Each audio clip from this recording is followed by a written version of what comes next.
Who regrets more? The one who leaves or the one who gets left? Psychology tells us that after a breakup, people genuinely feel heartache. It's not just emotional, it's physical too. The part of your brain that processes pain lights up, constantly reminding you of the separation. Breakups generally fall into two categories: initiating the breakup and being broken up with. These two scenarios lead to very different emotional journeys. So who's more likely to regret it? The person who got dumped or the one who did the dumping? And what do they go through emotionally? Let's break it down. For the person who got dumped, stage 1, denial and shock. The moment the breakup happens, it's like their brain short circuits. They're stunned, unable to process what just happened. For the first week or two, they're in a daze, walking around like a zombie. They feel this uncontrollable urge to call or text their ex, desperate to reconnect with the person they were once so close to. Sometimes they'll pick up their phone, only to realize, oh right, we're not together anymore. They're stuck in a loop of disbelief, asking themselves, did this really happen? Is this a bad dream? Stage 2, emotional chaos. At this point, their emotions are all over the place. They might act impulsively, going out drinking, revisiting places they used to go together, or bombarding their ex with messages and calls. They're clinging to the hope of reconciliation, like a drowning person grasping for anything to stay afloat.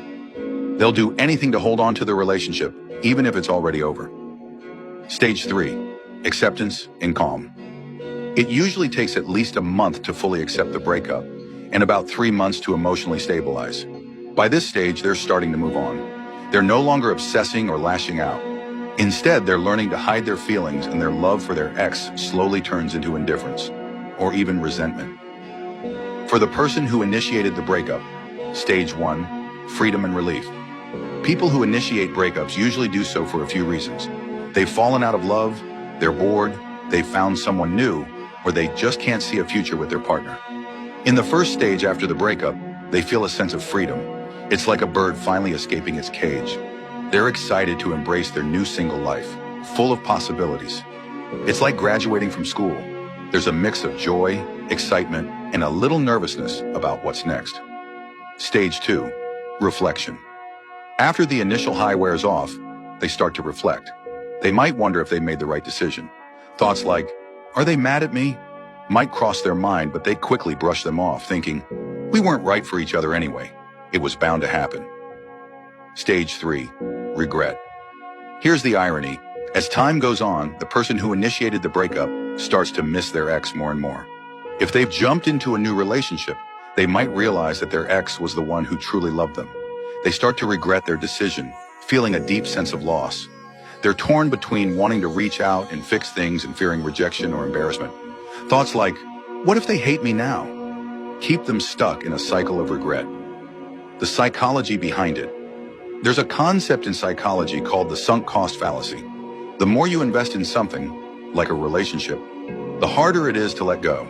When a relationship ends, all the time, energy and emotions you poured into it feel wasted, making the pain even sharper. Then there's the white bear effect. The more you try not to think about someone, like an ex, the more they occupy your mind. It's like trying to forget a song stuck in your head. The harder you try, the louder it gets. Who regrets more? The person who got dumped goes through the toughest time right after the breakup, but once they get through it, they're often able to move on and start fresh. On the other hand, the person who initiated the breakup might feel free and happy at first, but over time, regret creeps in. They start to realize that letting go of someone who truly loved them was a mistake. What they thought was liberation turns into longing and remorse.